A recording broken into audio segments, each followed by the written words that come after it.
Hi, I'm Emily Trotter. This is nothing but fun. I'm so glad you're here. Today we are going to be talking about. Well, again, we're going to be talking about Jacob again because I had there. There's another episode that's supposed to be now, but I am just not over Jacob and his relentless pursuit. Now, if you were not here last week, if you didn't hear that episode, go back one. You can do that wherever you get your podcasts. You can do it on YouTube even. It will be the one that is for I don't know what was the date. I can tell y'all the date. It was September 24th. So it was called Goodness Gracious. You can listen to that episode. And it started, what I was talking about, it started with this quote that I read that said, generosity is the mother of ingratitude. And so I was thinking about that and how, I mean, God is generous and he gives a lot. And what happens when you gosh, are in contact with someone so generous, we kind of take it for granted. And sometimes it can lead to complacency, right? And we feel entitled and that we deserve it, that we may be the one that is providing it, right? It's our hard work. Okay. I talked about all of that. You can also go to nothingbutfun.com and get the show notes and listen to it right there on the website. But I just, what my point was that yes, you can feel like that and where you expect blessings, but the flip side of that is Jacob, who demanded a blessing and he wrestled with the Lord all night long. And so I wanted to sit with that a little bit more. I needed to. And I thought that someone else, you might need to as well. So was my thought to myself as I was sitting with this. Does my faith get in the way of claiming and doing? What can I learn from Jacob? So when you first read Jacob, let's reread it. Let's familiarize ourselves. Just refresh our memories. Okay, this is in Genesis 32.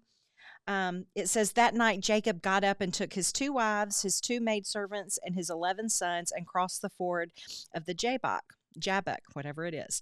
After he had sent them across the stream, he sent over all his possessions. So Jacob was left alone, and a man wrestled with him till daybreak. When the man saw that he could not overpower him, he touched the socket of Jacob's hip, so that his hip was wrenched as he wrestled with the man. Then the man said, "Let me go, for it is daybreak." But Jacob replied, "I will not let you go unless you bless me." And the man asked him, "What is your name?" "Jacob," he answered. And the man said, "Your name will no longer be Jacob, but Israel, because you have struggled with God and with men and have overcome." And he says that he's going to bless, but he replied, "Why do you ask my name?" And then he blessed him there. So Jacob called the place Peniel, saying, "It is because I saw God face to face, and yet my wife was spared." Jacob wrestled with this man, with God, all night long to get this blessing. I'm not letting go until you bless me. And when you first read that, or when I first read it, uh, I was like, this seems rude. It seems disrespectful. Um, I mean, to demand something from God, what you're demanding it from the creator of the universe. I mean, the God who has performed all these miracles. I mean, seriously? Wow. That seems like a very bold and brash thing to do. And it's perhaps how I feel. And that's why I asked, does my faith get in the way of me claiming and asking, demanding blessings from God? My faith in what the one that I've cultivated, the one that I've, grown up with. And that's why I think, too, as believers, we have to stay in the Word and listening to podcasts and pastors and listening to teaching. We can't just go, well, I've done all I can do. I've gotten a I've gotten my degree in Christianity. I go to church. I've been saved. I've professed Jesus as my savior. I believe in him. I've been baptized or sprinkled or christened or whatever it is. I've joined a church. I tithe, and so I have this degree, and I'm good. We can't do that. We have to stay where we are constantly growing and evolving and learning, because we have to be able to do that, because we if for nothing else. And I saw someone else um, recently say this on Instagram. It was Forrest Frank, the Christian artist, and he was saying that in the times ahead, that we need to have discernment, that there will be, and there is already, there are conflicting voices saying, well, Christians don't do this, or he can't be a Christian because he said this, or they do this and they don't do this, and it gets in the way. So you have to be able to discern what is true and what is not. And in order to do that, you have to spend time in the word and in prayer and in meditation and in journaling. And you have to ask yourselves these questions. You have to, or you will be tossed. You won't know what to believe, because the voices are loud. The voices in the world are loud. We need to be able to discern. So when I was really struck by this, because this is my faith, and I'm using quotes here. My faith is getting in the way, I believe. I, because I have decided that I've already been given what I always prayed for. I mentioned this last week. Go back and listen again. I don't, but I can't demand a new blessing. I've already been given everything that I wanted.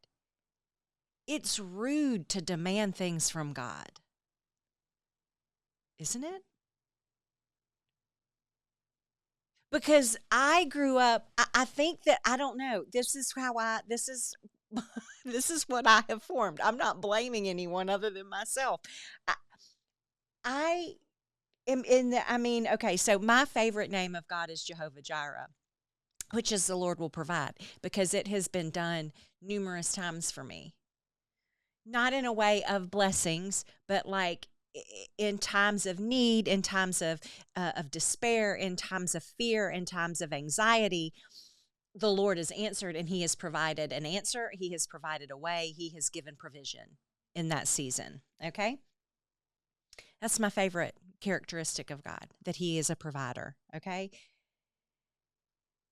I have always felt that if Jehovah Jireh does not provide, then maybe it's not something that I need. So I might just say, well, I won't ask for that again then. I'm not going to demand it, because clearly the Lord, who is smarter than I am, in his sovereignty, doesn't think that I need it right now. But what I'm realizing in my 48th year is perhaps I am limiting myself and my blessings because I am not in relentless pursuit of God. Because he is obviously not irritated with Jacob in the least. He is not bothered by Jacob demanding a blessing and wrestling with him all night long. He's not put out by it. He's not angered by it. I get the feeling that he's having a good time. And look, when he says he wouldn't let go of him when he couldn't overpower him, you know, what does it say again? He said, as he wrenched his hip, but when he could not overpower him, he touched the socket of Jacob's hip so that his hip was wrenched as he wrestled with the man. Let me go, for it is daybreak. This is how I picture it.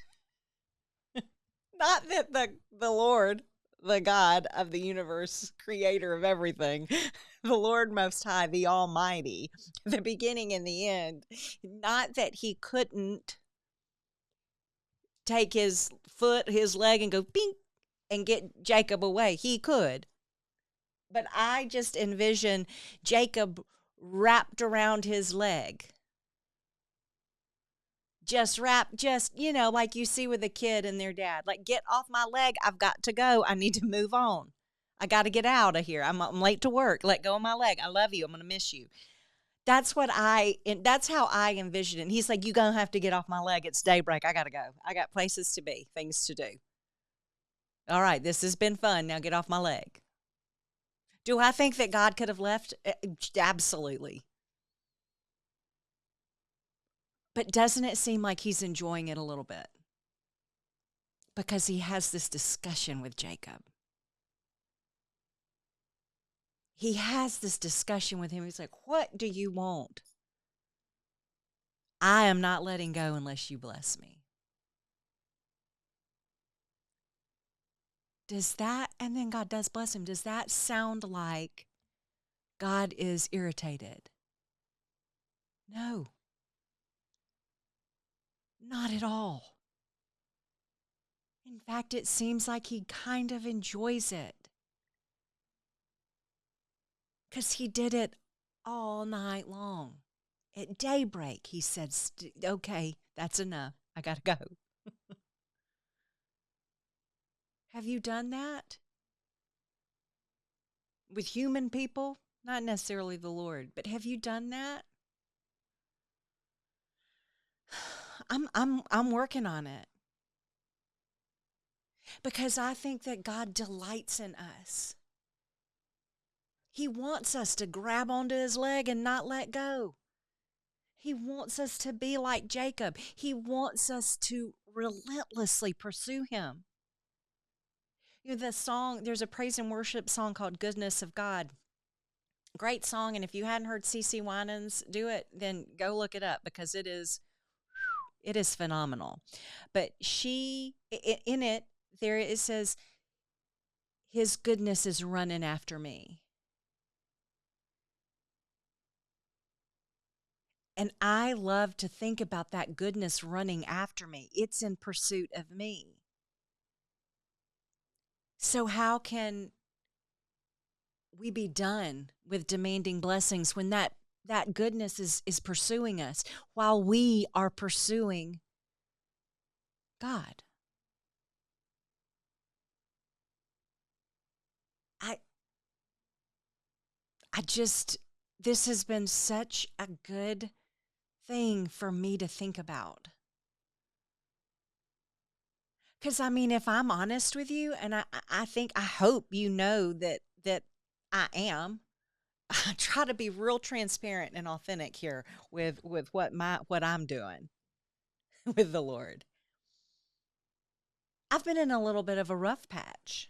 Been feeling a little sorry for myself, a little overwhelmed, a little anxious, well, I guess I'm done. I got everything I prayed for as a child. I guess I'm done. I don't deserve to ask for anything else because everything's already been given to me. I've already been given more than I deserve to begin with. So what right do I have to ask for anything else? So is my faith stagnant? Am I stuck? Is this what the rest of my life is going to be like? Where I get good things. It's not like I'm not getting good things, but I mean, get blessings every day. And I acknowledge them as that. But that's just that goodness running after me as a child of God. Just that goodness that's for my good. And some of the stuff that's for my good, ultimately my good, is not fun in the meantime, right? But I've been a little bit stuck. And so and that's why every time I sit down and think about what can I talk about? What can we talk about on the podcast? What can I share? What can we do? I always end up getting way more out of it than probably any of you. So I appreciate you being here for my learning adventure. And this passage of Jacob relentlessly pursuing God has ministered to me so much. But there's another example of it. And I talked about this when we studied Matthew, which I think may have been 2 years ago. I don't remember, but it was Matthew 18, I believe. And it's a woman who was not a Jew. They had traveled. I believe it's in. Let me see if I can find it real quick. I believe it's in, and I've already done an episode on this, so you can go back and listen to this episode. But it's Matthew chapter 18, I believe, and she's a um.